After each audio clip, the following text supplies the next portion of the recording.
Ladies and gentlemen, we have a Zerg versus Zerg matchup for you today. It's Jakulangski against Tacocake. And if that doesn't sound appealing and yummy, I don't know what will. We've got Jakulangski in the bottom left, and we have Tacocake in the top right.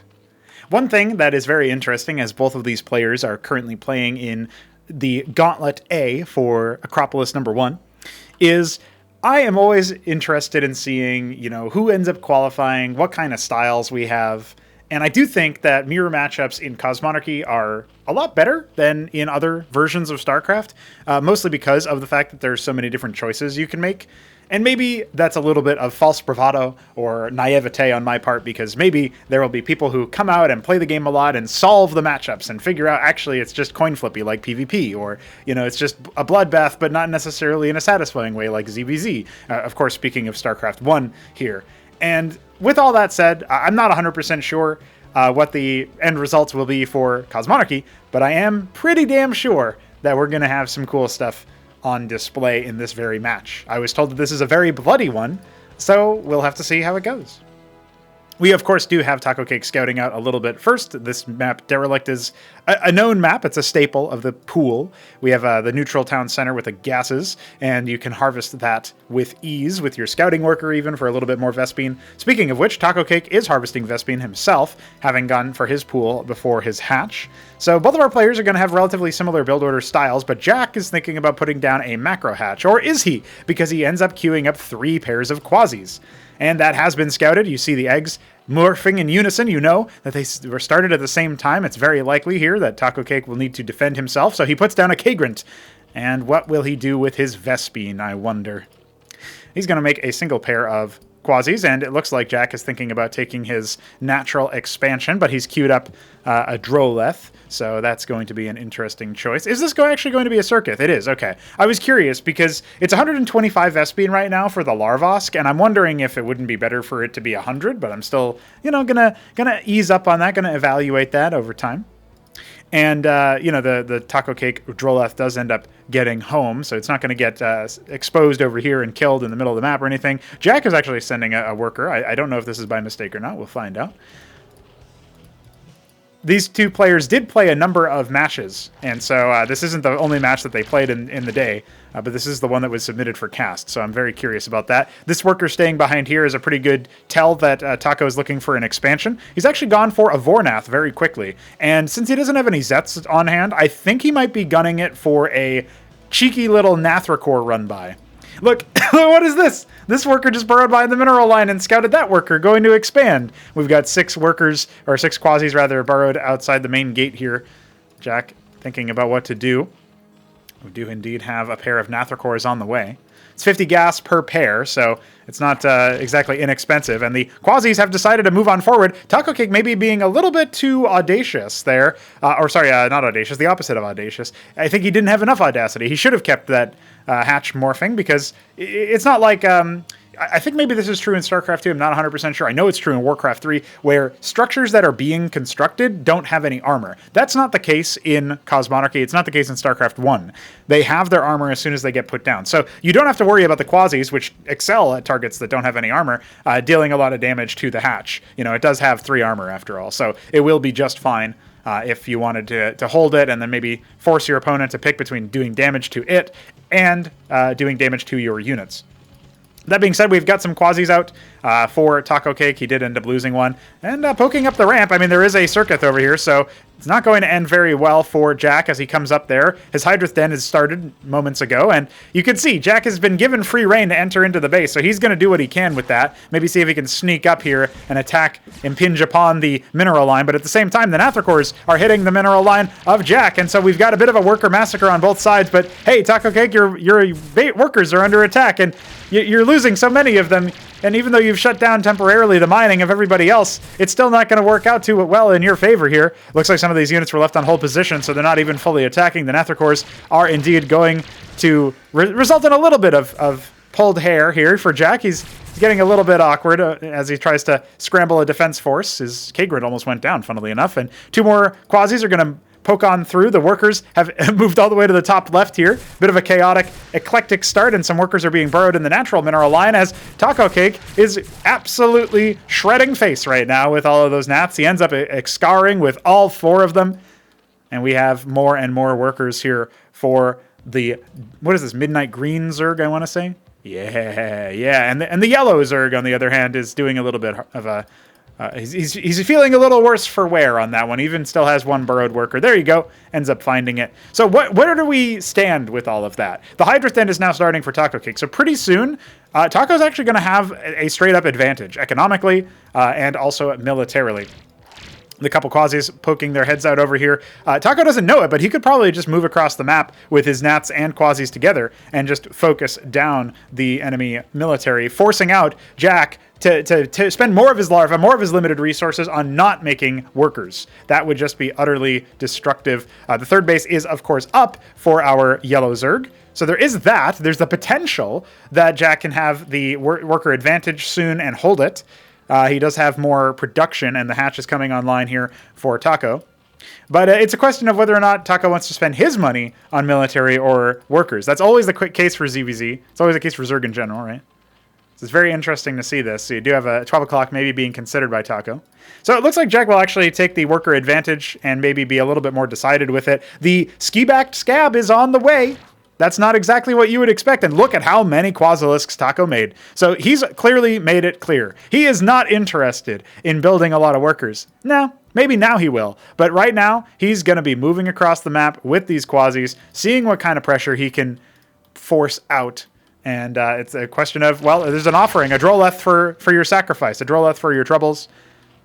And not really able to get too much done there. I'm now clicking every single Droleth, wondering if they are the Shambler. Doesn't seem to be the case so far. You can also click the buildings. Buildings inherit the name, so you might see Zerg Shambler as anything. You never know.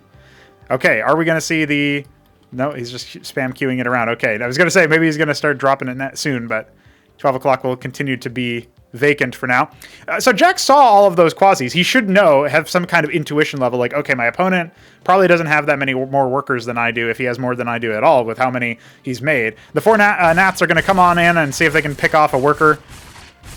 And they kind of changed their targets a little bit. They clearly could have focused on 1 worker. They will end up doing it anyway, but it'll cost them 1 of the pairs of gnats, which is a little unfortunate here. This worker is still in the back line, getting a little bit of scouting when the workers show up to these mineral fields. That's it.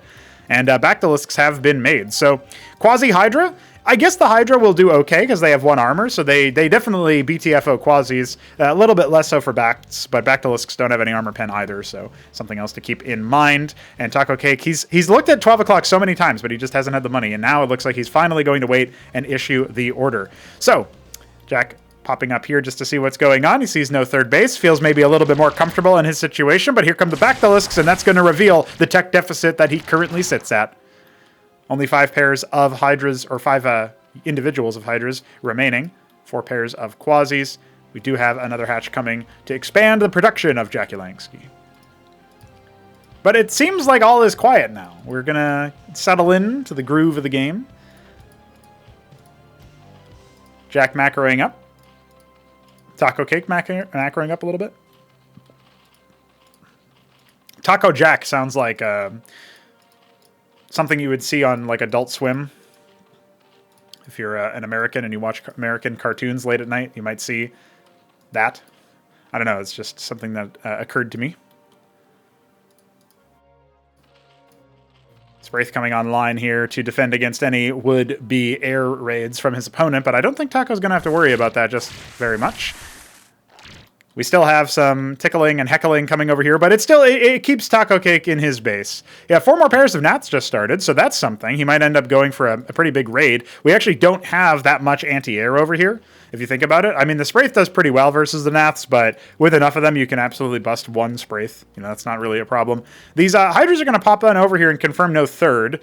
And the move out from the ground army is on the way. So some gnats are going to catch the Hydras on the way in. That's an expensive loss. He only has the Quasis and the single Hydra. So is he going to collapse back on the army? It looks like he is. Now, remember, there are still 6 more gnats moving on forward. Hydra's much better versus the Circuit than the rest of the army. You can immediately see an evacuation of the workers as Tacocake's army tries to link back up. But is it going to be enough? Because it looks like Jack is more than content to just jump up the ramp and say, hey, we're trading places. Meanwhile, his natural is going to be under attack. His worker's starting to get chiseled up, and the Spraith is also going to get chewed down while his army falls. So Jack is in a little bit of trouble as the Spraith has fallen, and off we go.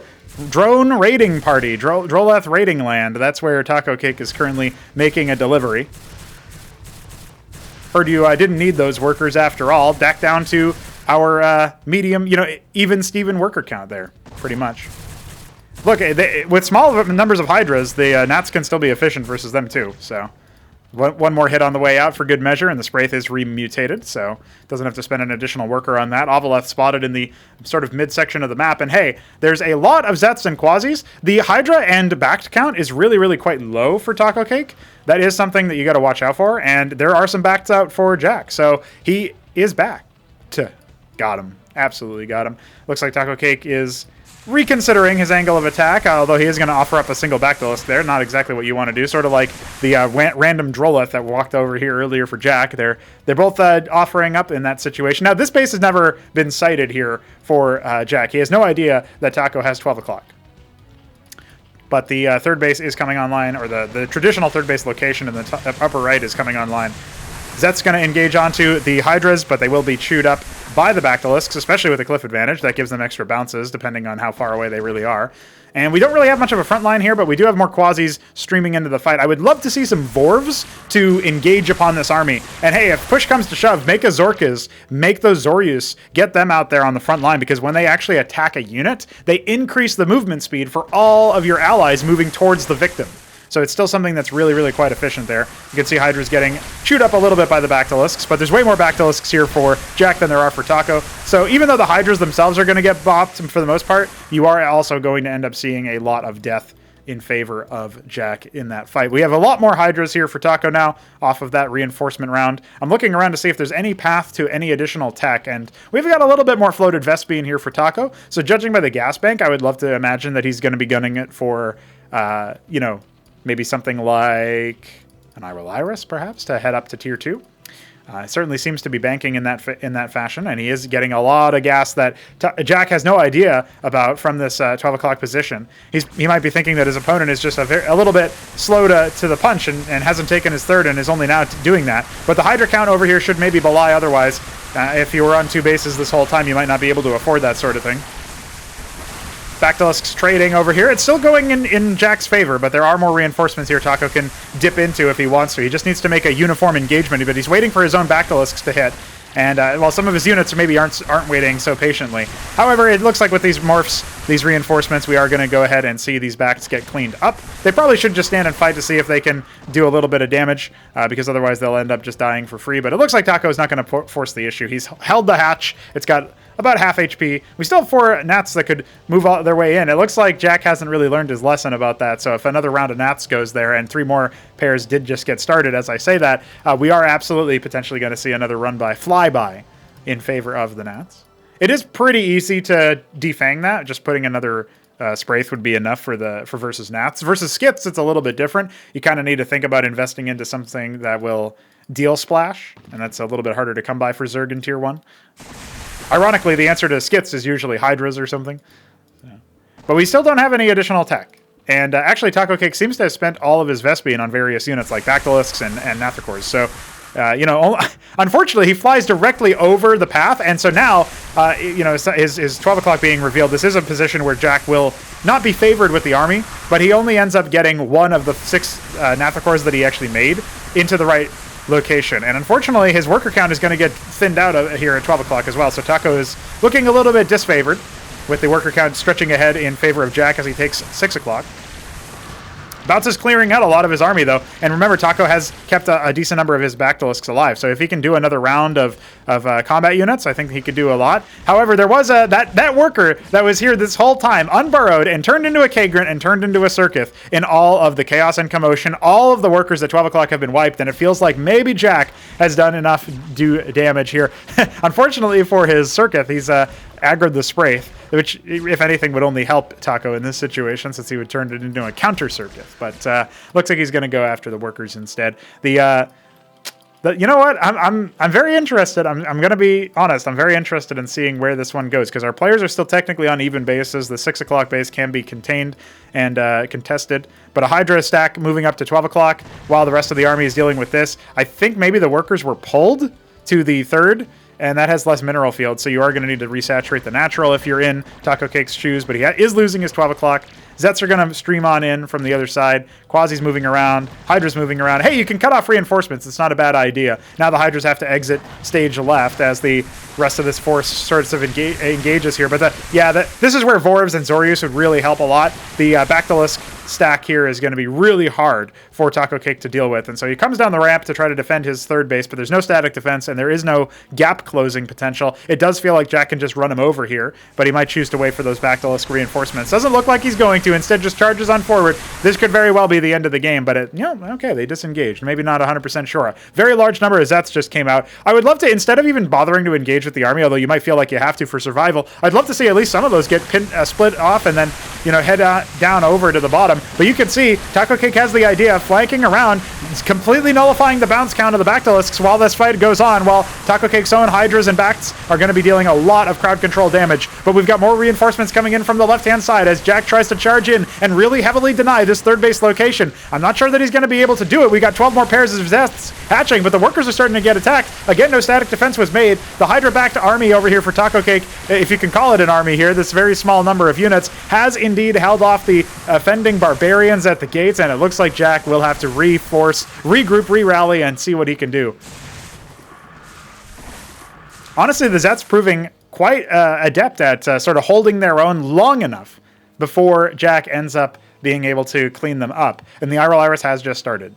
So Tacocake will eventually have that tech advantage once again. Again, it was kind of open to both players if they ever wanted to go for Zorkis. But it's pretty cool to see that both of our players have opted for the Ski-Backed, and Jack even opting for the Vornath, which I think was paying out dividends for a while, but he unfortunately at some point he lost his Naths. I don't know if he got any more mileage out of them. You can see the wounded Spraith there, kind of evidence that maybe it was A-moved. But losing this 3rd base does feel like the nail in the coffin. He's going to catch a couple of these Bactalisks on the reinforce. That's going to charge on forward and draw out even more shots from the Bactalisk, so that's going to clean this attack force up. Do we have that many reinforcements back at home? Because it might have been that Jack hit the sauce too much, building a lot of workers, just like Nablime, but didn't actually reinforce back at home, which is something that I think every Zerg is going to eventually make that kind of mistake in their career. This base being set up again, but does Tacocake have the killer instinct to realize that he might be able to do a counterattack now that he's cleaned up most of the army? We only have 3 Hydras on the field, another one getting caught in the middle. Bit of a slow army move out here for Jack, because he just doesn't have that many. You look at the army count, it's 14 to 43. If this 6 o'clock base gets busted, I almost feel like that's the wrong target. You should be going for the 3rd. But that's okay. That's still something that you can do because most of these structures aren't finished yet. Only 2 circuits. One of them already popped. Iziracore getting a lot of mileage, a lot of damage, but it's not going to be enough to fully close it out. However, the Zets were the only thing that were dispensed with that. He kept the Hydras and Bacts at home, which maybe is a little bit on the wiser side so that you don't die to another counterattack, because you can't know your opponent didn't make that much military. But it looks like it's not going to be enough to fully crack this position. He only ends up fully killing 2 Kagrants, 3 more finish into circuits, and that's going to be a lot harder to run by in the future, assuming there are any other units over there, which right now there are not, and we still have a large number of Zets, right? We're talking about something like 40 Zets. A little bit more than that, but 9 o'clock coming online here. That's going to be our 5th base for Jakulangski, and it feels like Tacocake, he's been on the ropes for a little bit now. Is he going to be able to do more? It does feel like he's actually engaging with he's invested a lot of minerals into the Zets, so he's engaging and using those benefits. The Iziracore is not able to really stand their own when there's so many Zets, so many more resources worth of Zets, and we have an Iral Iris halfway to completion for Jack, but he also is starting to make the Zorkis Shroud somewhere else in his base. Looks like back behind the main minerals. So that's something to keep in mind too, is that eventually Jack will have that advantage. We've got 3 pairs of Mutas started. Those are a very mineral intensive unit to make because the Spire is up. Is that good? Yeah, I think so, because you can see that your opponent is building out a lot of anti-surface defenses. If you can get enough Mutas to overwhelm things like the Hydras on the rally, maybe you can even charge on in with the Mutas and charge in with the Zets and stuff. I'd love to see some Vorvs, but again, it's about the worker count. It's about the mineral bank. He doesn't really have that much here, so Taco can't necessarily afford to spend stuff on Mutas and on Vorvs. But is he going to do a combined arms attack, or is he going to try to split off, attack the 9 o'clock position, lure away the army, then commit to killing the 6 with all of his Zets and such? That could be a move as well. There are 20 Hydras and counting, actually many more than that, for Jakulangski, and he is also building up those advanced workers So we should be seeing those hitting the field sooner rather than later. 14 Mutalisks. This game is going the distance, ladies and gentlemen, but both of our players are hitting tier 2. We've got the Matraval Nest nearly complete here for our Jakulangski Yellow Zerg player. Bottom right has been taken as a bit of a satellite base in the meanwhile. A lot of satellite bases here for Taco. He's tried to take these like little roundabout locations here, but his ground army is about to get engaged upon, and he's not exactly got the best layout for it. But the Mutaflock is going to come on in and completely clean house with the workers over here. He didn't accompany it with detection, so a burrow will go a long way, but it looks like it might not be enough anyway, because Tacocake is going to be taking a bit of a mixed fight in the middle of the map, and it doesn't look like Jack is really too content with that situation right now. He's going to fall back to the higher ground, and Taco's just going to try to hold his various ramps. He does have another round of Quasis out here ready to go, but the Mutas are doing the most of his work and also taking up most of his attention right now, cleaning a lot of these workers out. But hey, Jack is still thinking about it. What does he want to do? How does he want to engage this? He might be charging forward, but he's a little bit conflicted on that. He's now going to see if he can return back. The Iral Iris could be targeted down, but Mutas don't do great damage versus it, and it looks like Tacocake is wisely just going to move his way down over here. He's got to watch out for the Iziracore Matrolith combo, because the Ensnare is going to hit his DPS hard. He is going to need to walk away from this, because Iziracores will hold their own versus this flock of Mutas, especially if they have that advantage. So, okay, he comes on in, he gets a little bit of worker damage with the bounces, he obviously kills the Spraith. He can fly back over here and kill even more workers if he wants to. It looks like he's going to opt to do that. He has reinforced with all the Quasis, but is it going to be enough? He finishes his own 3 o'clock base in the meantime. He has not equalized the worker count. It's still in favor of Jakulangski, and you have to imagine that the tech is in favor of him as well. He's starting to make those Spear Tits, those evolved Spraiths that can do the bounce attacks to hold off Mutas a little bit better. And the Iziracore is going to come in here, and, you know, this isn't super cost efficient in favor of Tacocake, especially with the Basilisk starting to hit. You can see and hear all of those Muta deaths. So, okay, 9 o'clock is held. The ground army is going to find it very difficult to make it through here. The Hydras are what you really want onto the circuits, because those are the ones that ignore the armor and deal a lot more damage to bust that through. And you can see, it's very difficult to move up the ramp here, right? So it's something that you have to watch out for if you're in Tacocake's shoes. He has been able to, abuse the fact that the ground army moved to respond to the Mutas. They are going to charge back on forward, and there's only a couple of Mutas, or a couple of Basilisks over here, so the Mutas should be able to clean this out, but it is going to be pretty expensive. Another flock could have been waypointed over there. The ground army taking a pretty favorable engagement here for Tacocake, all things considered. He still has Hydras out. He can get through the front line, but then he does have to contend with that back line. The one Convolus adding a lot of value to confuse things, and it doesn't actually look like the Muta flock, the secondary flock, was able to make ends meet in the middle. Hey, we had some stuff over here. You could have maybe tried to snipe those Matrolets. They're defenseless without any support. And here come the Mutas. They pick off the Convolus. Not a bad shout, not a bad sort of option to take. But where are the Zeths? They need to be joining the Muta. Mutaling by any other name. Still potentially good, but you need to join forces. Tacocake is getting an Alcag Eteth. That's his choice for this mid-game situation. Still learning those units, figuring out what they do. Not as much experience in the matchup as Jakulangski does. He has a Goswell over here, but he hasn't retasked it onto the Geyser. There we go. Starting to think about that. Obviously using it to spy on his opponent. With only Zeths, they are unlikely to be too efficient in this situation. Jack is going to see if he can make it happen, but it's, yeah, not working out there for Taco. Has a couple idle workers over here he could resaturate his third with. That could help him out a lot. I mean, he does have a lot of mineral float right now. But it feels like maybe his production cycles, he missed a couple too many. He's going to make some Iziracores now, but I think this can be the push for Jack. I mean, well, I say that, and he flubs it a little bit here. He does have 2 Hydras coming up over here. He could just like right-click into the mineral line and then start to shred face a little bit. Hey, hold on. Hold the phone. The Rillarocores are doing plenty of damage over here. Mutas are going to sync up and see if they can finish the job. Not too many of them left. Kagralisks have spawned. And yeah, there's the right-click I was talking about. Hydras are going to get a couple more worker kills. Not too many, in fact. There weren't that many to kill. But the Rillarocores definitely helped out versus the Bacts. We still have 7 Matroliths sort of patrolling around, seeing what they can do.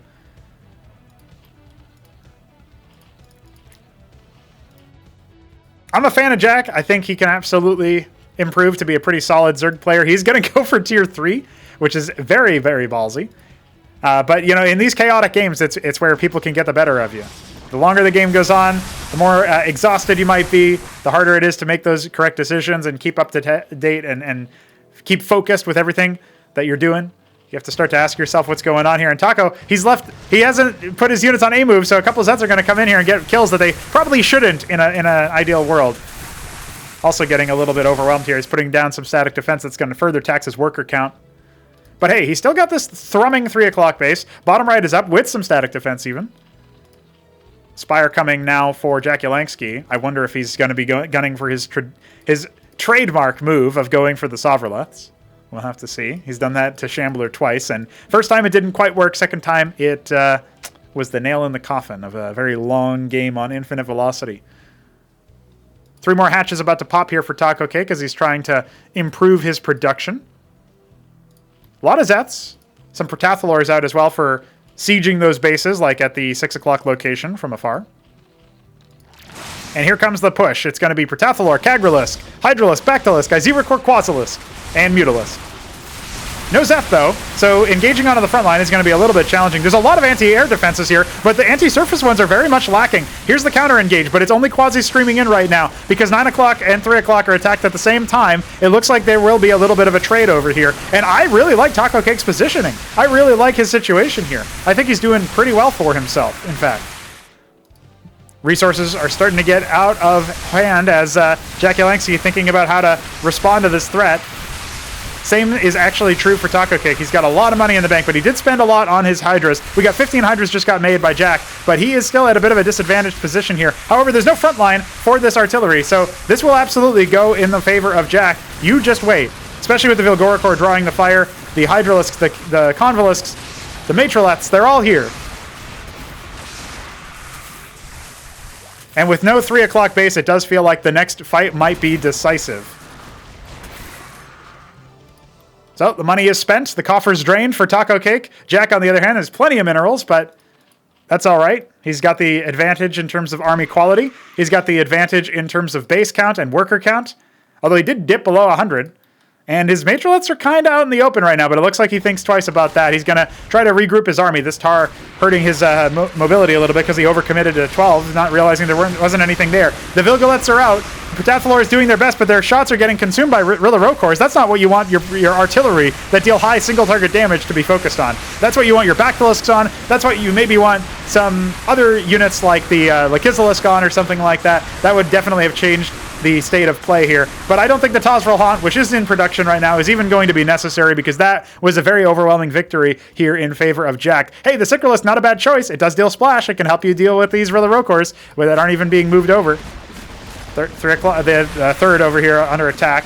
3 o'clock's long gone at this point. Bottom right was never discovered, but it might end up being surplus to requirements. The Sikralisk's unfortunately not able to focus down on anything because there's no front line for them, nothing to peel. And losing that base, that might be the nail in the coffin here. Jack has so many minerals, but who needs him? He's making the Sovrolets. Maybe he'll get them out on the field at the tail end here. But with the Convalisks out and with the Hydras doing their best, I still don't know if it's going to be enough. Trying to cycle back, trying to see what he can focus down. The Matrolets end up falling. Hey, reinforcements would be a great job right now for Jack, but again, you can see it's more than enough in this situation. Tacocake's going to go ahead and call GG, and that will do it. Our ZVZ champion, jakulangski.